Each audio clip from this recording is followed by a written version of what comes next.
it is getting through to people, and I think the impacts are becoming visible. Yes. You know, especially when it comes to biodiversity. I mean, I remember as a kid, we had bees and stuff in the grass. Yeah. We don't really have that anymore. Yeah. And I remember huge flocks of murmurations of starlings flying around. Yeah. They're all gone. You don't see any of them around where I'm from in the south anymore. Yeah. And it's really heartbreaking. Yeah. And you are seeing some things coming through. We've got red kites. Yes. My parents have got sparrowhawk comes to the garden very often. And we're in the middle of the town, you know.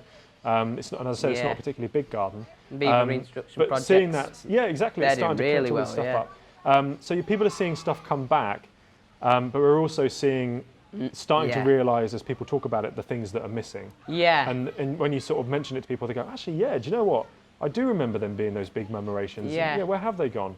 And it's interesting how our understanding of it's changing. We had a guy called Ted Green and Jill Butler on very recently talking about the big rewilding project at NEP and a lot of the research that's been done there.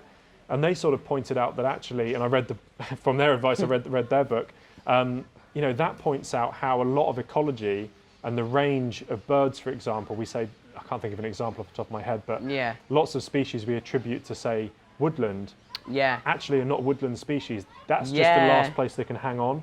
And actually from these big rewilding projects and reconnecting these spaces, a lot of those birds are actually coming out of those places into other areas.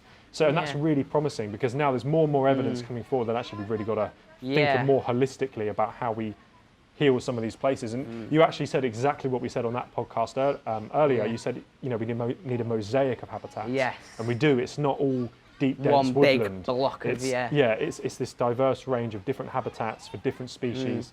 And, you know, humans have a huge role to play because through design, we can create much more diverse habitats, especially in urban areas, through the variety of plants and ecosystems than you would get in nature.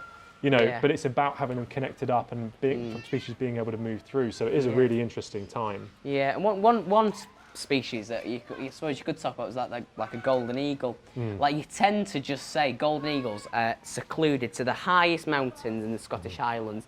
That's the only place you get them. But really, you can get them in any upland areas. Like you can get them in moorland. Well, you should get them in moorland areas. But obviously, due to grouse shooting, they've all been shot, and they won't nest there. But you know, Wales have got got big mountains, haven't they, in Wales, and yet they're not there. Why not? You know.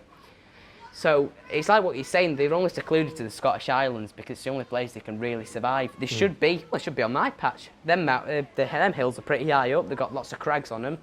Why shouldn't they be a golden eagle? Why shouldn't they be hen harriers? But because they've been pushed to them really, really secluded areas where only there they can survive, really. And it's a shame because I'd love to see the day when I can walk on Saddleworth Moor and be fella, and getting so passionate and can sing a hen harrier. It'd be amazing. Yeah. And I really do hope that one day I'd be able to see one or a golden eagle, and it would be an amazing thing. But just because of the pressures that are on them, they've been pushed to them really, really remote areas where no one can access them. Yeah. It's a real shame. Yeah. But there are a lot of really interesting points. Again, it goes back to it's not all doom and gloom. Yes. You know, some species are being brought back, and you know, a lot is being done to kind of encourage this and connect things up. And people are getting it. You know, look at beavers. You know, now beavers are being reintroduced. There's so much evidence to say how valuable they are. White-tailed seagulls. Yeah, exactly.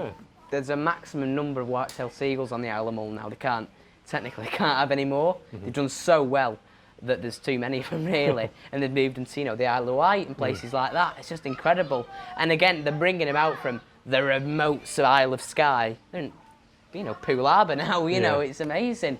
There is, I do agree, there is a lot of hope. Red kites, that's an incredibly successful reintroduction project. Exactly. You know, there is hope, like you're saying, Yeah, I mean, well, we only ever saw red kites when we came up to sort of the Midlands on the way up. And now we get them down near Basingstoke, you know, which is where I'm from originally. You know, it's pretty mind-blowing, really. You wouldn't have you know, you used to see maybe one, everyone would be like, oh my God. And now they're everywhere, you know, which is great. You know, it's how it should be. Amazing. It's how it should be. And that's how people get involved, you know, that's how people get engaged. They see that, oh, look at that amazing bird. You know, and they find out about it, and suddenly that's a way into, you know, learning more about the natural world. Defo. I'm